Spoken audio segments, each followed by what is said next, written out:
Good morning, America. New overnight, Steve Bannon banished. The president's chief strategist parts ways with the White House, but he's not going quietly, revealing his plans this morning. Back at Breitbart with fighting words, almost all of the president's original men now gone. And we do have breaking news. Deadly police shooting. 2 officers shot responding to a call in Kissimmee, Florida. The question this morning, was it an ambush? We are here to protect and serve. This is getting tough. The suspects in custody and the manhunt going on right now. The latest on the terror attack investigation. The new video capturing the horror as a truck plows through a crowd in Barcelona. How it could have been even worse. The bombs that went bust. And the hunt now for more suspects as we hear from the family of an American killed in the attack. I just don't understand it. His wife recounting the moment they were separated. And eclipse excitement. Caravans of cars rolling into cities and towns for prime viewing spots. This is all heading into Prineville. Straining small town resources. The record crowds hitting the roads for the celestial show. Live from ABC News in New York, this is Good Morning America. Hey, good morning, and let's get straight to our top story. Another major shakeup at the White House. Steve Bannon, President Trump's powerful chief strategist, is out. He's already back on the job this morning at Breitbart, the influential right-wing news site. Overnight, Bannon spoke to the New York Times saying, quote, "I think I can be more effective fighting from the outside for the agenda President Trump ran on, and anyone who stands in our way, we will go to war with." The key words right there, the agenda the president ran on. Does this mean Bannon could take on the president himself if Trump veers away from his campaign promises? And who is he going to war against? Meantime, overnight, the White House releasing new pictures of the president meeting with his national security team at Camp David. Here's a group shot right here. And another shot of the president conferring one-on-one with Vice President Mike Pence. This morning, the president is, however, back at his golf club in Bedminster, New Jersey, and that's where we find ABC's David Wright, who's got the very latest for us this morning. Hi, David. Good morning, Paula and Dan. This morning, the White House is regrouping without Steve Bannon. He is, of course, the conservative firebrand who is credited with injecting a strong note of populism in Donald Trump's message, helping him win the White House. Well, today, Bannon is on the warpath, back at Breitbart News, and vowing to become Bannon the Barbarian. After his abrupt ouster as the president's chief strategist, Steve Bannon wasted no time getting back to being a populist firebrand. "I feel jacked up," he told the Weekly Standard. "Now I'm free. I've got my hands back on my weapons." Someone said it's Bannon the Barbarian. "I'm definitely going to crush the opposition." Back at Breitbart, Bannon chaired the evening editorial meeting, threatening to take on a role that, during a rare public appearance, he once urged on conservative activists. Hold us accountable. Hold us accountable to what we promised. Hold us accountable for delivering on what we promised. Bannon is making it clear that for now, he'll take aim at what he calls White House Democrats and Republican moderates in Congress, forces that have sought to slow down Trump's agenda. Rusted out factories scattered like tombstones across the landscape of our nation. Looking back at the president's dark inaugural address, which he helped to write, "This American carnage stops right here and stops right now." Bannon said, "The Trump presidency that we fought for and won is over. We still have a huge movement, and we will make something of this Trump presidency, but that presidency is over." Certainly, many of the president's men are gone. This photo shows the original team gathered around the Resolute desk in January, just days after the inauguration, during Trump's first phone call with Vladimir Putin. Only one of them still works for the White House, Vice President Mike Pence. Amazing. One more notable quote from Steve Bannon's interviews overnight. He predicts that we'll be seeing a lot less of the Trump who responded so controversially to Charlottesville, predicting you'll see a lot of constraints and it'll be more conventional. Well, that'll be welcome news to Bannon's critics, but of course he will be there on the outside, agitating hard the other way. Dan and Paula? Yeah, and he's got a big megaphone in Breitbart, no question about it. David, what do we know about exactly why Bannon was forced out? I know there was a lot of reporting that Trump had been harboring resentment ever since February when Time magazine put Bannon on the cover with the headline, "The Great Manipulator." There it is. That's right. His departure has long been thought to be imminent, put it that way. The president was said to be none too happy about that Time magazine cover, also none too happy about the Saturday Night Live skits and other things that suggested that he was the manipulator pulling the strings.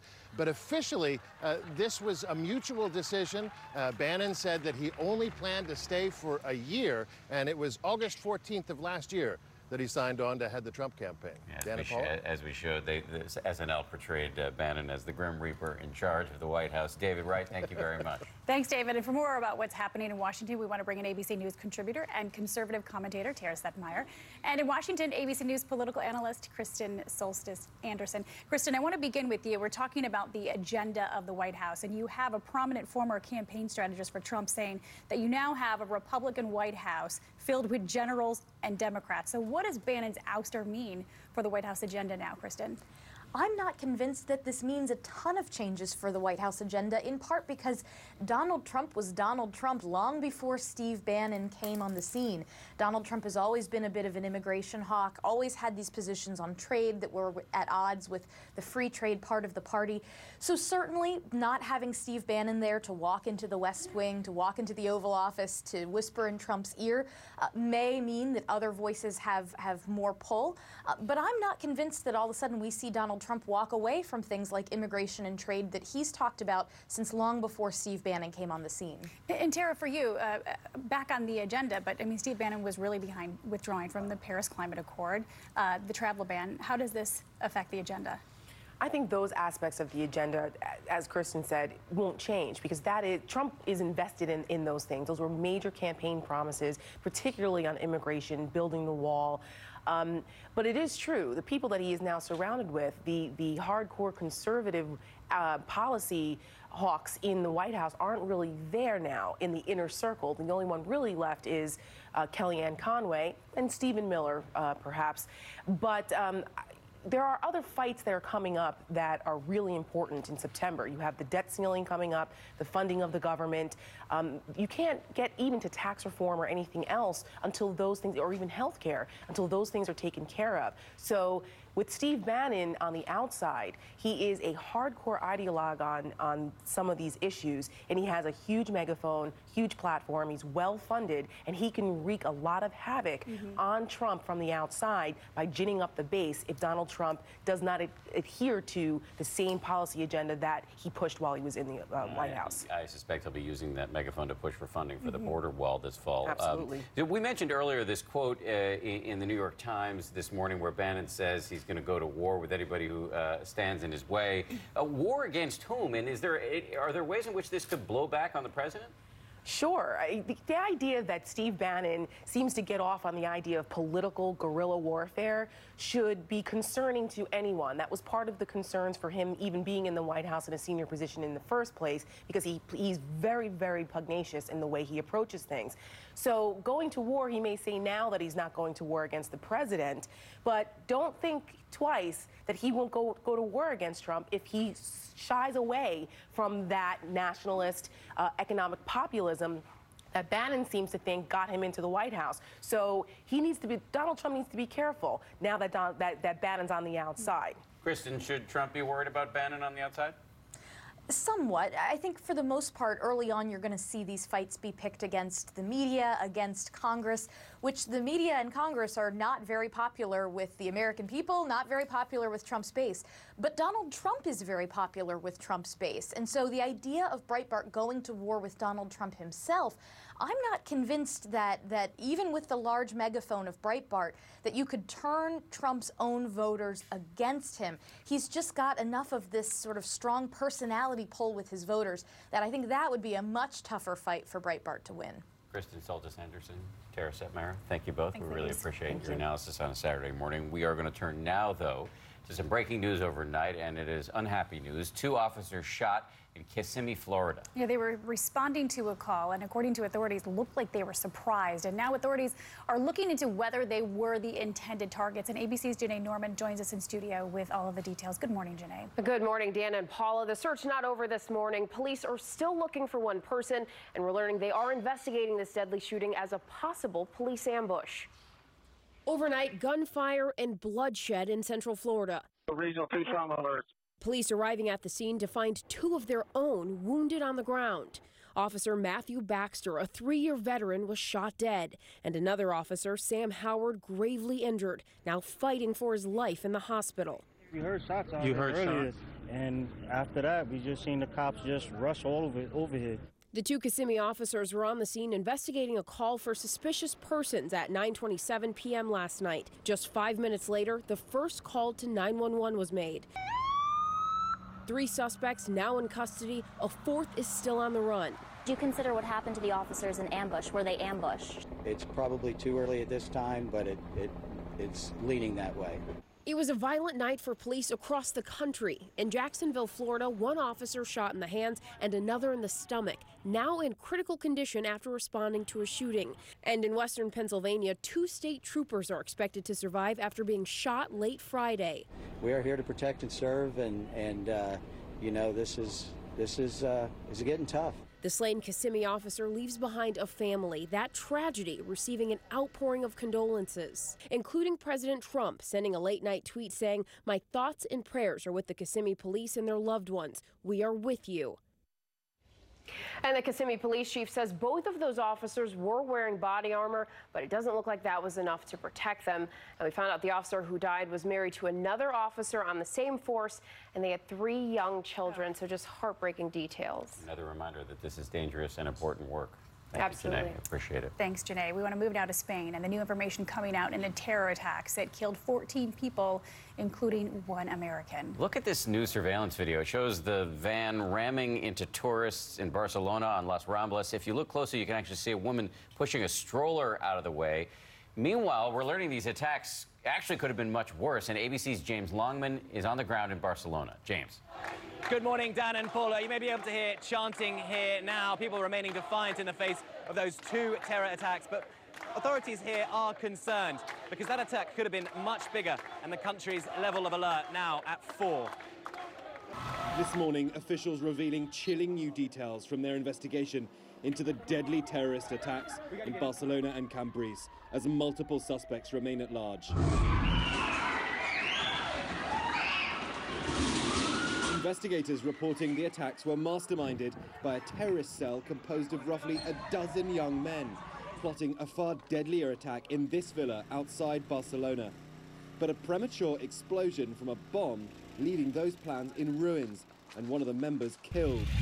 The surviving suspects hastily escaping, leaving behind at least 21 gas canisters that can be seen in the rubble. Those canisters, officials believe, were intended for powerful truck bombs.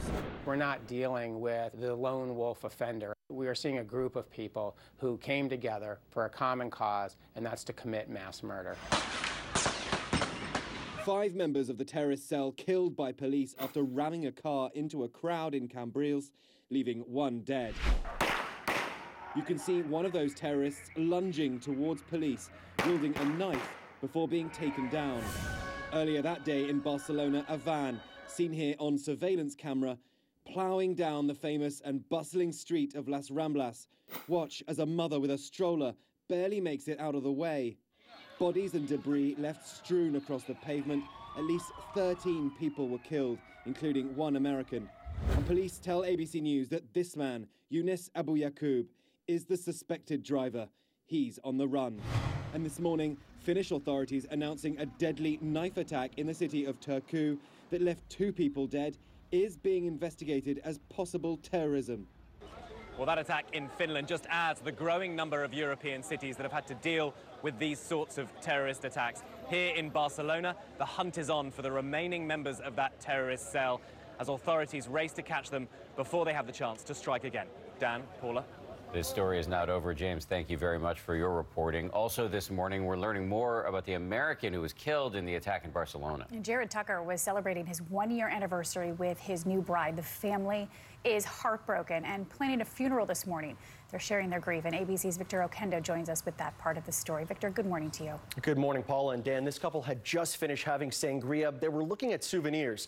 A typical day in the heart of Barcelona, but in an instant, their dream trip turned into a nightmare. Jared Tucker and his wife Heidi left for Spain to celebrate their one-year anniversary, but a trip that was supposed to mark a year of marriage turning into tragedy. The couple separated while shopping in Las Ramblas as this van tore through the busy street. No more than a minute after he left to go to the bathroom, mayhem broke out. Screaming, people running. Heidi frantically looking for Jared, caught against police, pushing survivors farther and farther back from the scene. I got pushed into the kiosk and crawled over their merchandise and ended up having a nice little cubby spot where I was safe. She did not expect her husband to be hurt until a friend sent her a photo from Twitter. I ended up seeing the picture, and it was definitely him.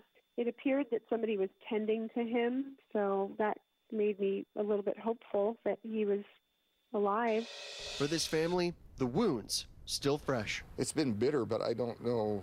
I don't know what my feelings are. I'm not angry so much as I just don't understand it. And back at home, the close-knit community honoring Jared's life. We can't change the outcome of the attack, but we did want to bring our school community together tonight in prayer and as a way to offer our love and support and just pray for her. And friends and family are doing just that and ask others to join them in sending prayers to all those affected by the attacks in Barcelona. Dan and Paula, it was his first time overseas. Disaster for that family. Victor, thank you very much. Thanks, Victor. In the weather department, a lot going on. We got some severe stuff. What's happening, Rob? Yeah, it was a rough day yesterday across the Northeast. Some pictures out of Washington, D.C., where they had storms in the afternoon and in the morning where 3, 4, in some cases 5 inches of rain fell. So flooding there also in Long Island, just outside of Queens, the Long Island Railroad train station there. Flooded, look at that, just a waterfall down some of those steps. And also some flooding in parts of New Jersey, Hackensack, New Jersey. All right, we'll see less of that across the Northeast today, thankfully. This is an update on Tropical Storm Harvey, now about 300 miles east of Curacao through the Caribbean. Forecast to strengthen a little bit more. The forecast track brings it towards Central America, potentially now maybe a little farther north, middle of next week into the Gulf of Mexico. We'll watch that very closely. We've got another couple of waves that we're watching closely as well. Not ideal conditions for development, but we are certainly in prime time for hurricane season. That's a quick check on what's going on nationally. Here now is your local forecast. And a very good morning, meteorologist Brian Vandergriff. Outside this morning, a few scattered clouds, but through the afternoon, we're going to get into some sunshine. Will be a gorgeous day. Temperatures this afternoon, upper 80s, right around where we should be for this time of year. Lots of sunshine and a touch less humid. It's going to feel a lot more comfortable and no concern for storms later today. Overnight, there could be a passing shower, but I think the best chance for that, folks, will be off to our north as you look into Monday for the solar eclipse. Still looking nice weather-wise, upper 80s. Storms move in by Tuesday, Wednesday, and then late next week, cool and very comfortable. And of course, we have eclipse fever. If you don't have it, you should. You need clear skies to see it. We'll talk about the forecast later in this hour. We should have it if we don't. Dan has it. Yes, I've been taking my temperature repeatedly for the last couple days. You got the fever? Mm-hmm. I have the fever for some news. How you doing, Ron? Hey, good morning to you. Good morning to you. Paula and Dan. D-Mac is back. Good morning to you. Roberto, good morning to you, and good morning, everyone. We're going to begin in Illinois, where 2 employees of elite universities have been extradited to Chicago to face murder charges. Wyndham Latham, a professor at Northwestern University near Chicago, and Andrew Warren, who worked as a financial analyst for Oxford University in England. They are accused of killing a 26-year-old hairstylist who had been living in Latham's condo in Chicago. The two were arrested, 2 suspects in California earlier this month after an 8-day manhunt. The suspects could appear in court as soon as later today. And new this morning, an arrest has been made in connection with the deaths of 3 children in suburban Clinton, Maryland. Police say the 3 girls, all under the age of 10, were found dead by a family member inside their home. 24-year-old Antonia Williams was arrested late Friday. Police say Williams lived down the street from where the girls lived and were found. And also this morning, new this morning, Senator John McCain has completed his first round of radiation and chemotherapy for treatment of an aggressive form of brain cancer. His daughter Megan made the announcement via Twitter. McCain following with a tweet of his own, posting a picture of himself with the staff at the Mayo Clinic in Phoenix, thanking them for their work. And a Los Angeles judge has denied a plea to end a 4-decade-old sexual assault case against Oscar-winning director Roman Polanski. The judge